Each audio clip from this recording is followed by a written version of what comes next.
I never thought a Thanksgiving dinner could feel like a battlefield, but when my aunt tried to vote me out of the family, she had no idea the judge had already spoken, and his verdict was devastatingly clear. This all went down just over a year ago. It was the last Thanksgiving I ever spent with my extended family, or at least the last one I'll ever willingly attend. You know that feeling when you walk into a room, and it's like everyone's been talking about you just seconds before you arrived? Yeah, that feeling. Now multiply that by 100, add some laughter that dies a little too fast, and sprinkle in a few side eyes from cousins I once shared bunk beds with. That's the exact energy I stepped into when I drove 3 hours to my Aunt Carol's house. I thought it'd be another awkward, mildly tense family gathering. I had no idea what it would actually become. Before all this, a bit of background. My grandpa, Richard, was the backbone of our family. He was the kind of man who wore suspenders with actual purpose, had a laugh that could fill a church, and taught me how to play chess and change a tire before I even hit double digits. He practically raised me. My mom passed when I was 6, and my dad wasn't in the picture, so Grandpa stepped in without a second thought.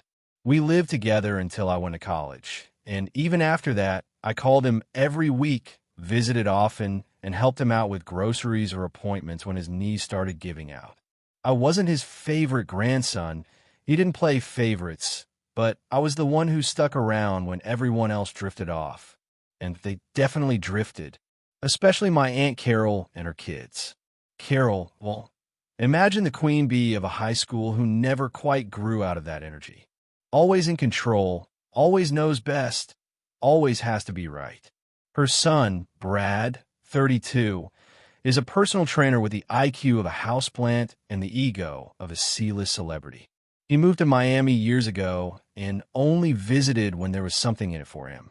Her daughter, Ashley, is a little better, but she's just like her mom in ways she doesn't even realize, all passive-aggressive compliments and performative kindness. My other aunt, Judy, is quieter, more reserved, and mostly just follows Carol's lead to avoid conflict. Honestly, I think she's scared of her.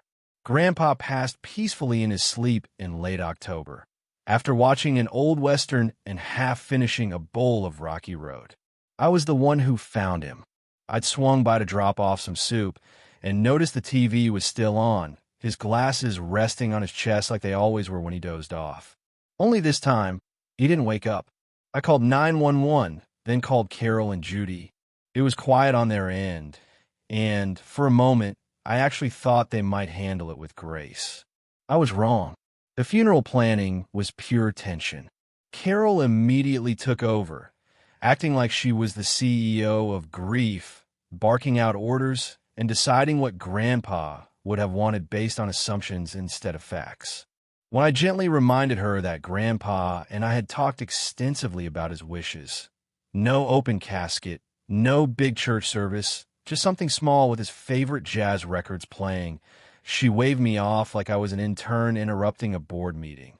Daniel, honey, I know you meant well, but your grandfather was a traditional man, she said, flipping through flower arrangements like she was picking out centerpieces for a wedding. He would want a proper send-off. I knew arguing would go nowhere, so I kept my mouth shut. I let her run the show, even when she ordered a tacky mahogany coffin that cost more than my used Honda, and insisted on a priest Grandpa had never even met. I handled the parts she didn't care about, making sure Grandpa's favorite sweater was folded neatly in the casket, burning a CD of his favorite jazz tracks to play after the service, and writing the eulogy because nobody else wanted to. I still have a copy of it. He deserved better than what they gave him. A week after the funeral, I got a call from Grandpa's lawyer. Turns out, Grandpa had rewritten his will 2 months before he passed. He named me the executor and asked that I deliver the reading of the will personally in front of the family. His exact words were, "You'll know when the moment's right." Trust me, at first, I didn't know what that meant. Deliver it personally? Who does that anymore? But he was old-fashioned like that. No emails, no letters in the mail. He wanted his wishes heard out loud. Thanksgiving came fast, and for reasons I still can't quite explain, I decided to go. Maybe I wanted closure. Maybe I wanted to feel like I still had a family. Or maybe I just wanted to see what Carol would do next, because part of me knew something was coming. I arrive around 3 p.m., a bottle of wine in one hand, and a very important manila envelope tucked safely in my jacket. The vibe was off from the second I stepped inside. People stopped talking the moment I walked in. My cousin Brad raised his beer in a lazy, mocking salute. Aunt Carol gave me a once-over and said, "Oh, you made it. Thought you might be too busy playing martyr to show up." I blinked. Good to see you two." The dinner was worse. Carol and Brad dominated the conversation, laughing loud and long at stories that weren't funny, all while throwing little jabs at me in between bites of turkey. Ashley asked if I was still doing that sad little office job, and Brad joked about how I probably lived in a basement with my chessboard and canned soup. Judy just kept her head down, sipping her drink like she was trying to melt into her chair. And then came the moment. We were halfway through dessert when Carol clinked her glass like she was giving a wedding toast. All right, I have a fun idea," she said, her voice dripping with condescension. "Let's vote. Is Daniel even part of this family anymore?" Laughter erupted. Not from everyone, but enough to make my stomach twist. Brad hooped like he'd just heard the best joke in the world. Ashley covered her mouth like she knew it was wrong, but couldn't help herself. Judy stared at her pie. I didn't argue. I didn't even speak. I just stood up, walked outside, and sat in my car for a minute, hands shaking, heart pounding. That was the moment. That was what Grandpa meant. I could feel it. I went back in, calm, quiet, envelope in hand. The laughter stopped instantly. "I have something to read," I said. My voice was steady. "It's from Grandpa." Carol narrowed her eyes. "What are you talking about?" I sat down at the end of the table, opened the envelope, and unfolded the will. I was instructed to deliver this personally. Grandpa's final wishes. You could hear a pin drop, and as I began to read, the smiles started to fade. Carol's expression morphed from smug amusement to something sharper, like a teacher who just realized the student she mocked is reading directly from the principal's notes. Brad leaned back in his chair, trying to act like he didn't care, but I caught the twitch in his jaw. Ashley reached for her glass. Judy still hadn't looked up. I took my time. Grandpa's lawyer had written it all out clearly, but it was Grandpa's voice I heard in my head. I could picture him writing it, probably late at night in his favorite recliner, that little brass lamp beside him, the smell of old books and cedar hanging in the air. To my grandson, Daniel, I read aloud, keeping my voice even, who stayed by my side, not because he had to, but because he chose to. I leave my home, my savings, my car, and all personal possessions contained therein. Carol choked on her drink. To my daughter, Carol, I continued, my eyes flicking up to meet hers just for a second, who always knew better than me. Even when she didn't, I leave a single dollar and the knowledge that arrogance is its own inheritance. Silence. Ashley muttered, "What?" To my granddaughter, Ashley, I read. I leave the set of encyclopedias she admired as a child.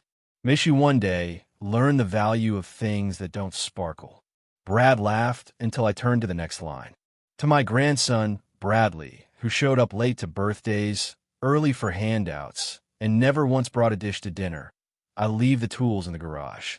I hope he learns to build something with his hands, since talk is all he's mastered. I glanced up. Brad's face had gone red. He's joking, right? That's not real. Carol stood. "Daniel, stop this right now." I looked at her, calm. "It's notarized. Signed, witnessed. Dated. Grandpa made this 2 months ago. He wanted me to read it in front of the whole family." She was seething now. "This is a joke. My father would never." "Your father," I said, "knew exactly who showed up when it counted." She opened her mouth, then closed it again. For once, Carol didn't have a retort. I wasn't done. To my daughter, Judy, I continued. I leave the family photo albums and the piano. She always understood the quiet things I cared about. Judy finally looked up. Her eyes were glassy, and she nodded just once, like she'd been holding her breath and could finally exhale. The rest of the will went into legal details, names of accounts, bank information, the key to the safety deposit box, which, yes, had been entrusted to me. But none of that mattered at the table. What mattered was the message. Grandpa saw everything.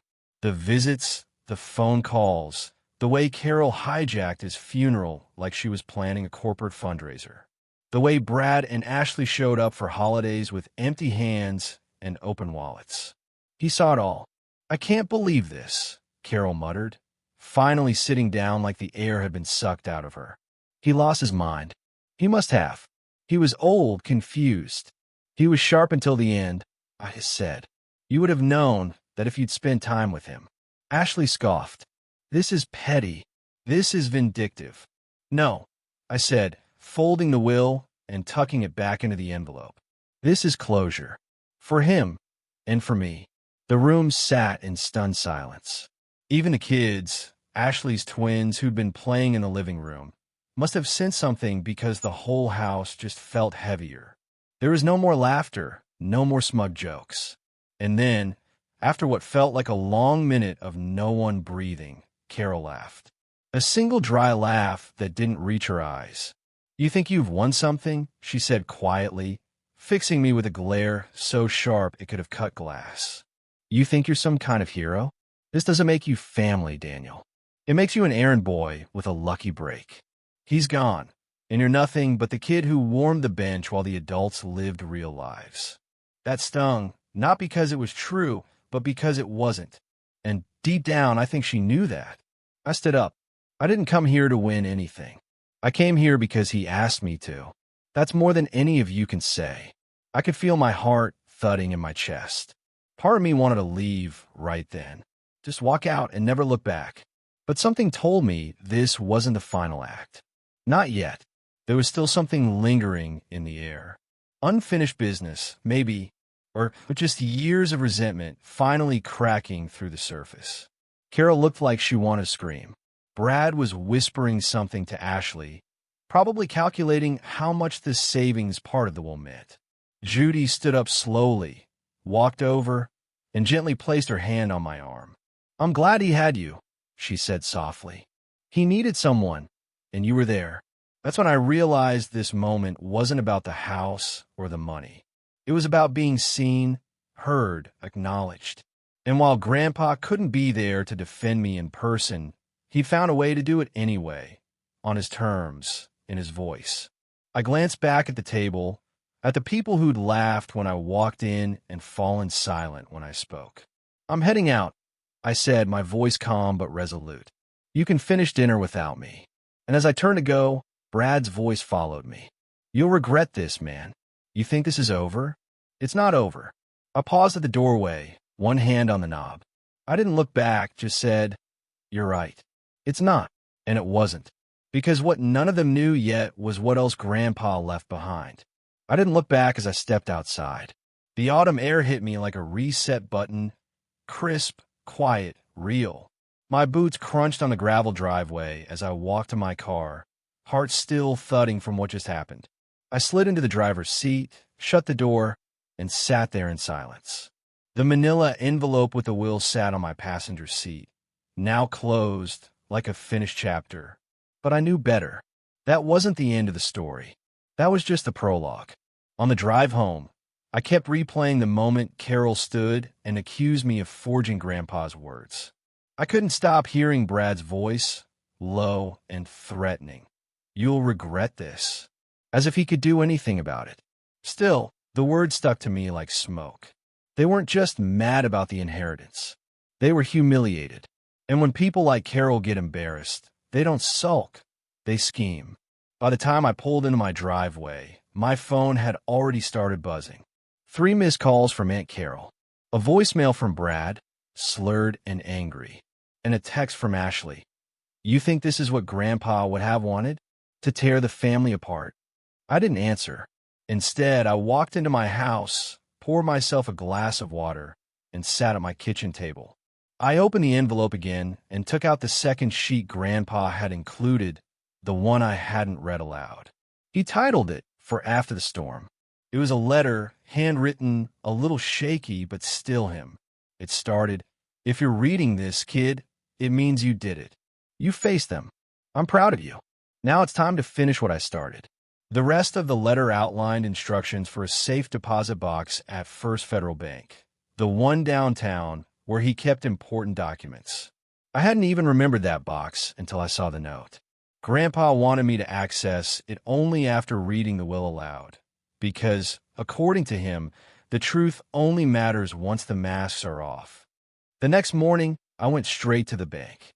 The safe deposit box wasn't huge, but it was packed. Folders, envelopes, photos, receipts. At first, I thought it was just old paperwork.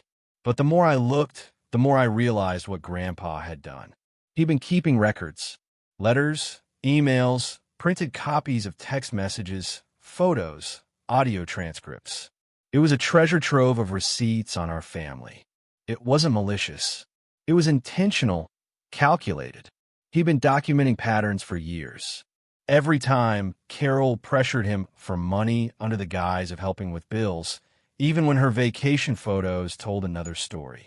Every time Brad showed up asking for a loan he never paid back. The time Ashley borrowed one of his credit cards and forgot to mention it. Even Judy was mentioned, though more sympathetically. How she'd often taken Carol's side to keep the peace. It was like Grandpa had been building a case, not for court, but for clarity, for justice, and the only way he knew how to give it after he was gone. But that wasn't the most shocking part. Tucked at the very bottom of the box was a sealed envelope with my name on it. Inside was a flash drive and a letter. Daniel, if you decide to go through with this, and I think you'll need this drive. It contains audio recordings. I started making them a couple of years ago, just to remember things better, but it turned out some of the conversations were worth saving, especially that last one with Carol. If I try to fight you, play it. Trust yourself. You're not alone anymore. My hands were shaking. I went home and plugged the flash drive into my laptop. There were 4 audio files labeled with dates. I clicked on the most recent one. Carol's voice came through, sharp and unmistakable. Come on, Dad. You owe us. Daniel is just a boy. What has he done for you, really? He doesn't have a family to take care of. We do. You're being unfair. Then Grandpa's voice, soft but firm. What I owe is a choice, Carol. And I've made it. You don't get to bully me into guilt just because you want a bigger slice of a pie you didn't help bake. The conversation escalated. Carol pressing, Grandpa standing his ground. And finally, Carol said something I'll never forget. Fine, do what you want. But don't be surprised when he turns on you, too. That's what people like him do. They take and take, and when it's your time to need something back, they're not there. The recording ended with Grandpa sighing. Maybe. Or maybe you've just never learned what it means to give without expecting applause. I sat there in stunned silence. The glow of my laptop screen, the only light in the room. That recording was dynamite. Not just because it confirmed everything I already knew, but because it could prove it. If Carol tried to challenge the will, tried to smear my name, tried to take anything, I had the truth. I had his voice. And I knew Carol. She wouldn't let this go. She'd already started trying to rally the rest of the family, posting vague statuses on Facebook about betrayal, texting cousins I hadn't spoken to in years with half-truths and pity party rhetoric. Sure enough, 3 days later, I got a formal notice. Carol had hired a lawyer. She was contesting the will.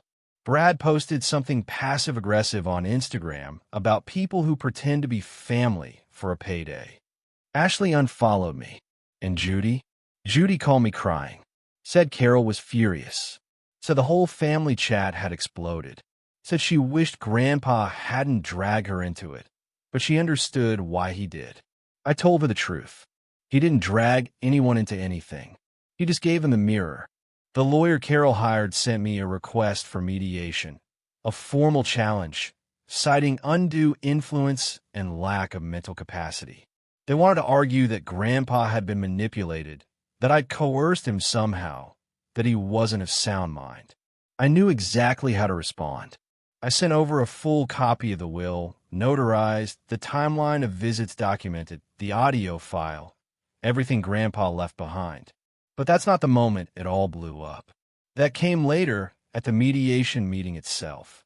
Because when Carol walked into that room, confident and composed, she had no idea what I was about to play for the whole table. And that is where everything started to unravel. The mediation was scheduled for a Tuesday afternoon in a sleek office building downtown. One of those glassy towers where the walls are too clean and the smiles too rehearsed. I showed up early, dressed in a plain button-up and jeans, just like Grandpa would have wanted. No pretense, just presence. Carol showed up 10 minutes late, of course. Hair perfectly sprayed. Lips pursed like she was about to host a charity gala, not contest her father's final wishes. Brad swaggered in behind her, wearing sunglasses indoors like he thought he was somebody, and Ashley followed, flipping through her phone with the detached boredom of someone used to being heard without speaking. They barely glanced at me, but I watched them closely, especially Carol. She gave me this tight, dismissive smile like we were playing a game she'd already won. The mediator, a calm, gray-haired woman named Eleanor, got straight to it. She welcomed us, outlined the agenda, and asked if anyone wanted to speak before she began reviewing the will. Carol cleared her throat. "I just want to say for the record," she said, folding her hands in front of her like she was about to deliver a sermon, "that this situation is deeply unfortunate. My father was a good man, but in his later years, he was easily confused, and Daniel, while well-meaning, I'm sure, may have unintentionally influenced him. We're not here to accuse anyone. We just want fairness." I nearly laughed. She was good, polished, calculated. But I knew the truth, and more importantly, I had proof. Eleanor nodded. "Thank you, Carol. Daniel, do you have a response?" I pulled the flash drive from my jacket pocket and slid it across the table. "Yes. Before we talk about fairness, I think everyone here should hear what Grandpa had to say in his own words." Carol's smile faltered for half a second. Brad raised an eyebrow. Ashley actually looked up from her phone. The mediator took the drive, plugged it into a speaker, and hit play. Grandpa's voice filled the room. "Come on, Dad. You owe us. Daniel is just a boy. What has he done for you, really? He doesn't have a family to take care of. We do. You're being unfair. What I owe is a choice, Carol, and I've made it. You don't get to bully me into guilt just because you want a bigger slice of a pie you didn't help bake." Carol's face froze. The entire 5-minute clip played without interruption. Grandpa's calm, deliberate voice. Carol's entitlement. Her attempt to manipulate him. Her telling line, "Don't be surprised when he turns on you too." When it ended, the silence was almost painful. Carol stood up abruptly. "This is out of context. You're all just listening to a cherry-picked conversation." "No," I said, meeting her eyes. "It's the moment he decided. You're hearing the exact reason he rewrote the will." Eleanor cleared her throat gently.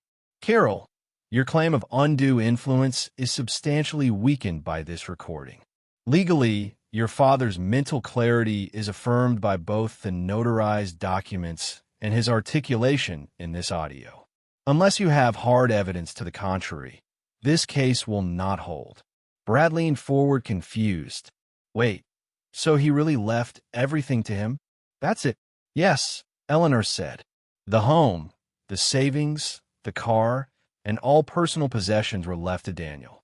It's legally binding." Ashley folded her arms, muttering, "This is ridiculous." I looked at all three of them.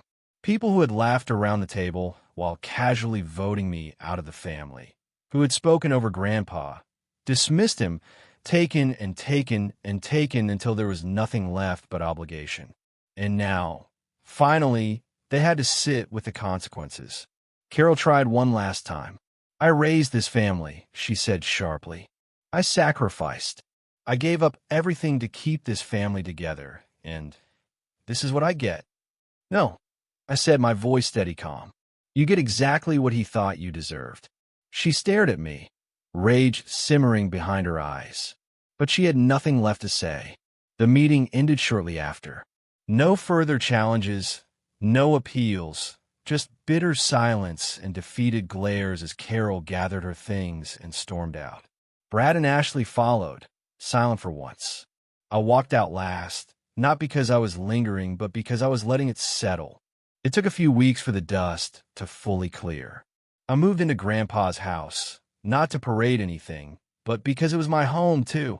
I planted fresh marigolds out front, fixed the squeaky gate, even kept his old recliner in the living room. Judy came by sometimes, quietly without saying much, just to sit and share coffee like we used to with Grandpa. Carol tried to save face with the rest of the family, but the audio leaked. Not by me, I kept it private, but Judy had heard it, and apparently so did a few other relatives who decided not to show up for Thanksgiving next year. That golden image Carol had carefully curated, it cracked. And once cracks show, they only spread. As for me, I didn't feel victorious. Not exactly. It wasn't about the money or the house. It was about Grandpa, about honoring him and standing my ground when it would have been easier to disappear. In the end, I didn't have to win. I just had to show up like I always did, and that made all the difference.